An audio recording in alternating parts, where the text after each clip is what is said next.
Hello, folks. Good morning. This is Jay again. I'm the candidate for the City Council District 8. I have this old slideshow. I decided to do that again because previously we had a problem with the speaker's image that get in the way of slide text. So it doesn't look good. So I decided to do that again. Um, Okay, while this is a new slideshow, I'm gonna add something, added one new slide, and talking about what's the best way to spend my time on campaign. I have to admit that I have skipped a few candidate forums or media interviews, so I can focus on speaking directly to the voters. The way I look at the grassroots level, at the city district level, is really not that crucial to have an entity endorsement. It's makes more sense at the federal and the state level. But at the bottom line, we don't really. I would rather speak directly to the voters to help them make their best choices in the coming election, which is 3 weeks away. Let's look at the senior care problems. Okay, one thing I want to say that I didn't know before the campaign. I had no idea how many people in the city of Berkeley and also in my district. But it turns out that there are far more seniors defined as age 65 or above. For my district, District 8, the total of people is 8411. But out of this 8411, 28%, more than 28%, to be accurate, is 2,378 people are age 65. So more than 28%. The biggest age population. So that's kind of it's a very good opportunity for the district to do something to help the seniors. I don't think senior care has been receiving sufficient attention in this campaign. We really have to do it because if we, at one point or the other, there will be some need, demand for senior care, home care. Okay. So what I want to say is that looking at the positive side, Berkeley has the best human resources to cover all seniors. And then it's totally possible for we to have all senior care totally done by local caregivers, including not just caregivers, physical caregivers, but also mental health friends and youth counselors. Of course, including trained and paid UC Berkeley student. Again, the other point I want to make is that there's no real fountain of youth, but if there is one, the best one should be one should try to live outside your age group towards younger people if you can, because if you are staying with the younger people, and then you'll be happier. That's my way of looking at it. The next problem is the wildfire hazard problem. And part of Berkeley, especially Berkeley Hills, they belong to fire zones 2 or fire zone 3, meaning they're higher risk than the rest of us. They are very vulnerable. So the way I think about it is there are two ways. One is to develop some fire safety net. The fire safety net act like a mosquito net, if you will.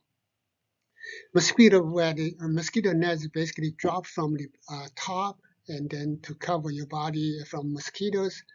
And then it works out the same for the house, for the buildings.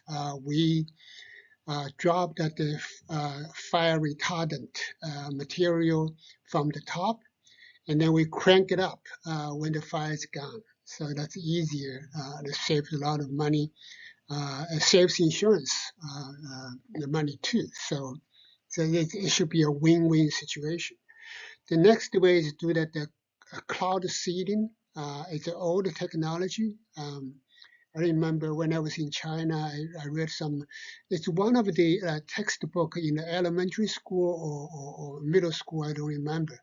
We're talking about cloud seeding. And in Berkeley, in the Bay Area, we have a lot of resources because in the morning you see a lot of frog.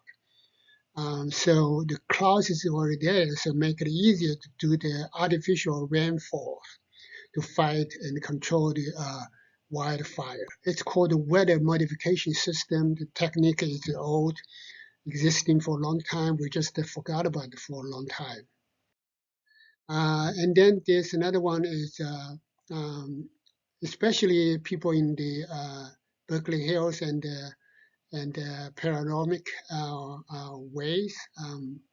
I visited them recently, and then I found out that they one common concern is that they really want to bury the power line. Right now, it's hanging overhead. They really want to. They would rather see that power line to be buried underground.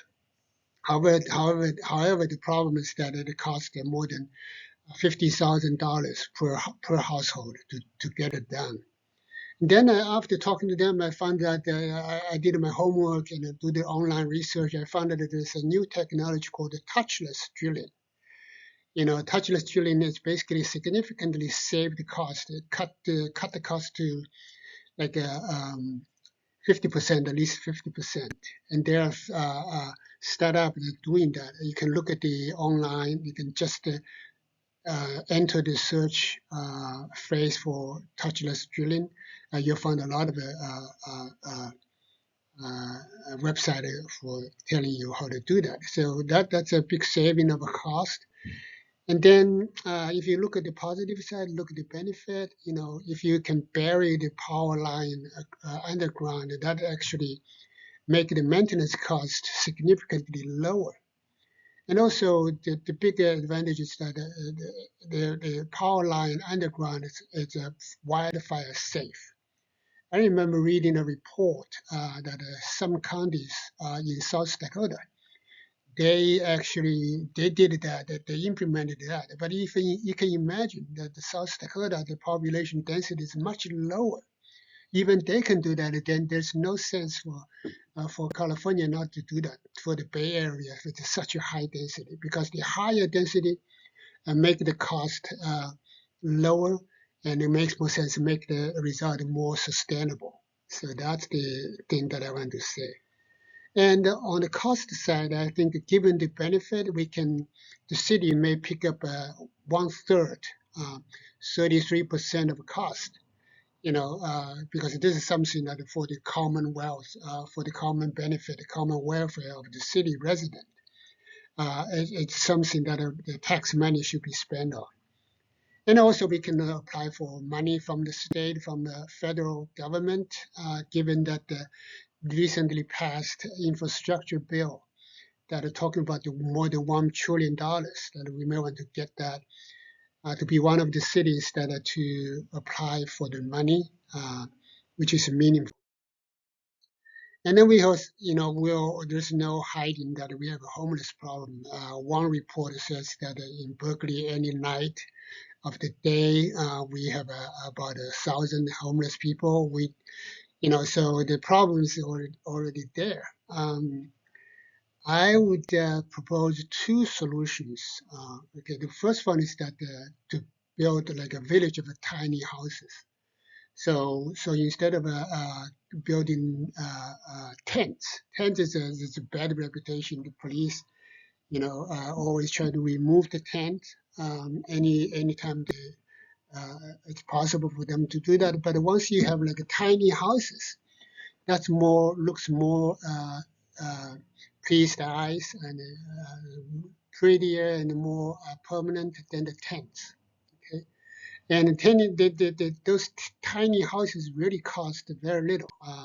You can buy from Amazon for one under $5,000. Okay, but the tent, once you have a few tiny houses sitting together next to each other, then we can have a village. with that ability, we can have an economy of scales, and that allows to like a psychiatry counseling. We have even have like a pet clinics and public toilet, police patrolling, and even provide the shuttle link to the bus stop, to and from the bus stop. So that's one side of it. The second side is the mental part. So I would propose that any non-aggressive, non-dangerous homeless people will have at least one trained and paid UC Berkeley student counselor. Assign them for mental health assistance with dealing with mental problems and the drug use problems. I think one big problem with homeless is that they actually feel lonely. So if we can help them solve that problem, make the solution more sustainable. Okay. Speaking of that, I had the experience to talk to a homeless person in San Francisco when I was driving Lyft, and during like 25 minutes, I was able to talk him into back home to meet his families and friends. So that's a relevant experience. Then we have a tax revenue growth problem. This is not the same as an unemployment rate. Unemployment problem. Berkeley is pretty low. It's less than 3%. So it's not that. But of course, not everybody registered to be unemployed. So we always have or always need to have more local business so that we can increase the tax revenue. This is always an issue, always true for all cities, all localities.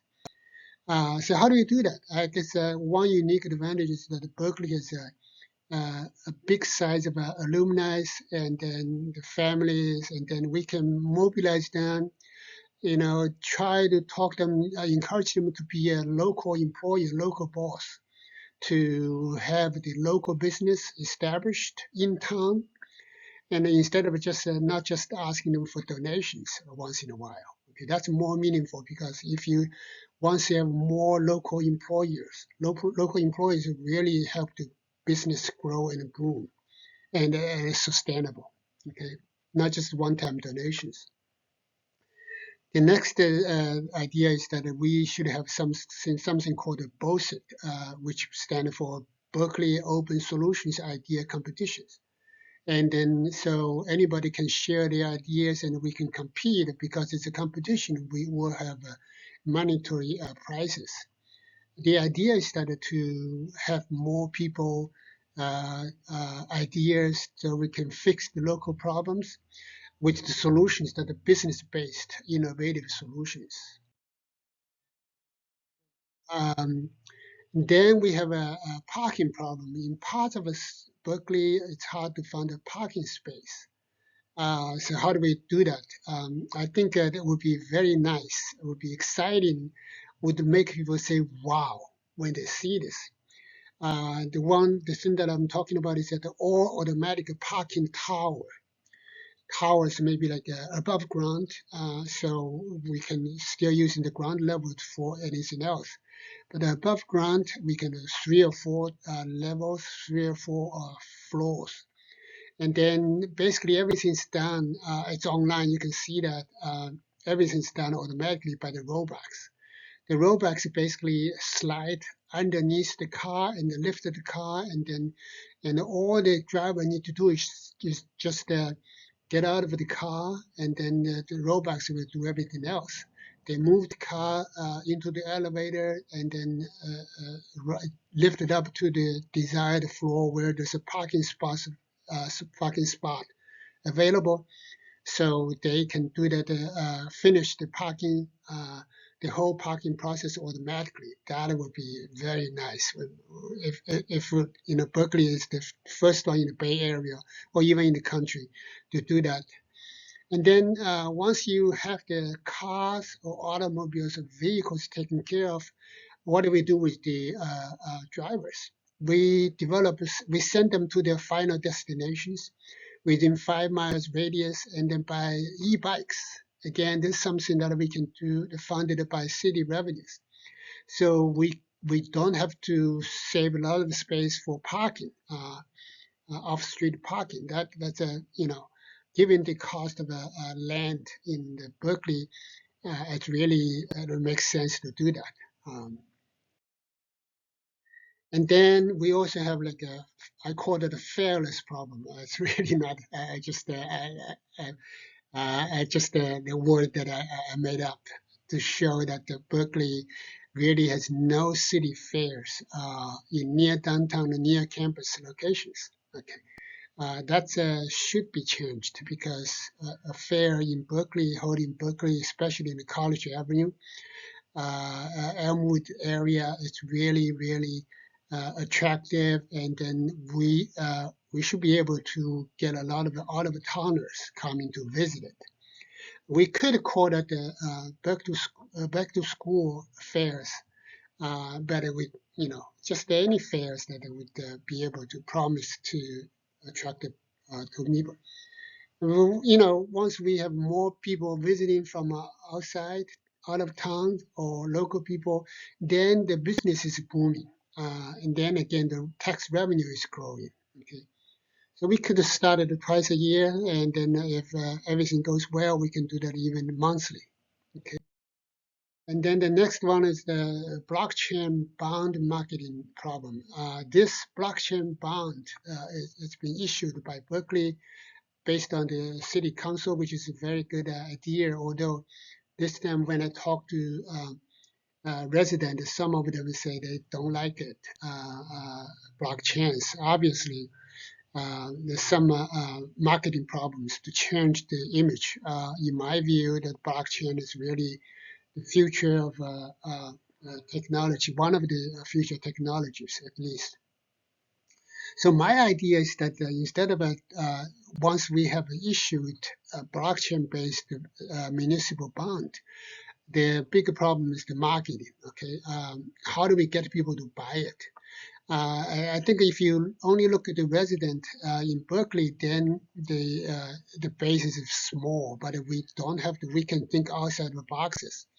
We can use that. We can call that the bond, municipal bond, name it the Berkeley Pride, and then we can market into all Berkeley student families and all alumni families.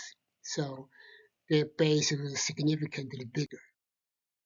And then we also have the public communication problems. I think there's no need to hide it. I think sometimes the city government has done a lousy job to communicate with the constituents.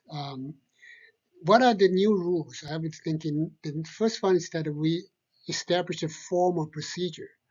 What a procedure? Basically, we let most public documents read by eighth graders, one or two, hopefully 2 or 3 eighth graders. If they can understand it, that's a good sign that we can have a comprehension by the general public. So that make that a formal steps to do that.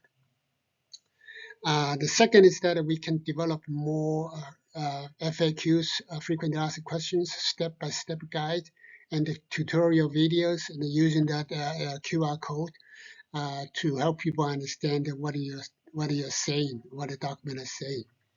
And also, I think Berkeley should have a rule to say that any future election measures should always have listed, the document should always listed the pros and cons, risks and returns, and the argument for and the argument against. That's the best way to mobilize people to make better decisions. And then we have a hate speech problem, or just the hate, general hate. Okay, I would say nationwide, Asian and the Pacific Islanders, they are the biggest victim.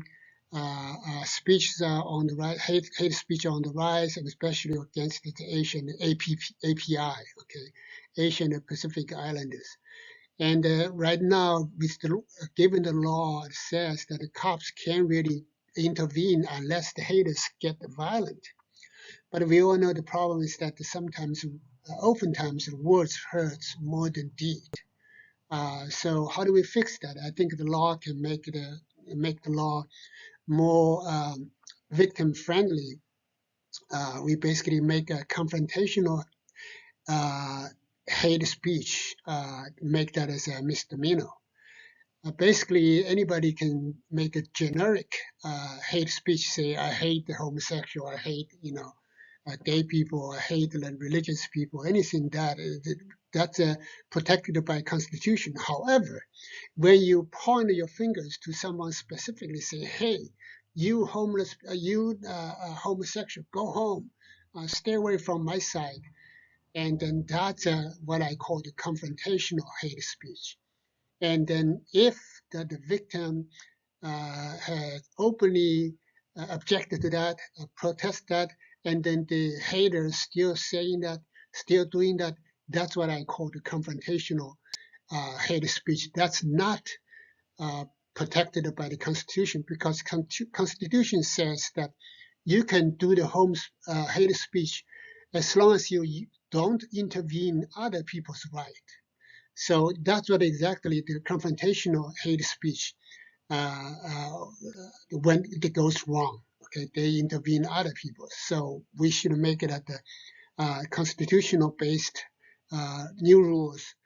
My hope is that to make Berkeley the first one to propose it, and then make California the first state to adopt it. These new rules. And also, speaking of the hate speeches, I would think that a more efficient way is to have a anti-hate squad. To this anti-hate squad, usually at least 2 people from different age, racial groups, and then we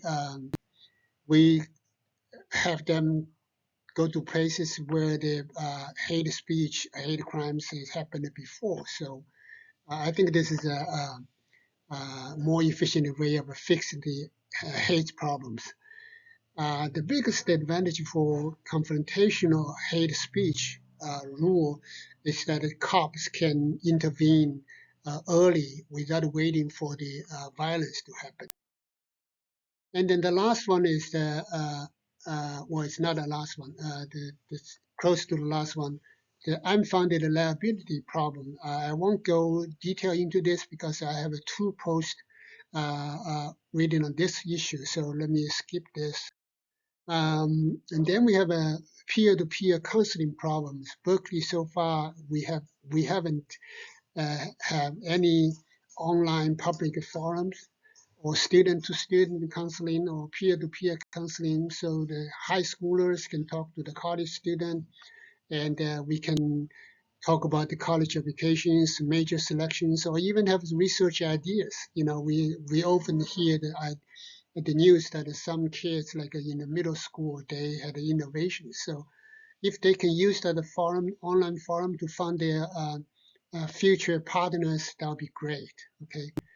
And then the next thing is that foreign language learning and practicing can be done by this open forum. Take advantage of that. We have many foreigners in Berkeley, so make it cheaper to do that, easier to do that. And then city app problems. Like I said the other day, there was a news like in the Telegraph and Chaney, I think there was a shooting, 4 people injured, 1 is already dead. The killer is at large. We still haven't found them. So that would make me thinking that if there's somebody happen to be the witness, happen to be on the site, and then we have some city app on the smartphone, press 1 button, they record the whole thing, and then hand it to the police. That would be easier to capture the criminals. Okay. So basically, there's other city apps that we can possibly do, like do the crime smart maps, the transportation smart map, the law enforcement smart map, and public admin smart map. All these ideas can be done using the city apps on the smartphone.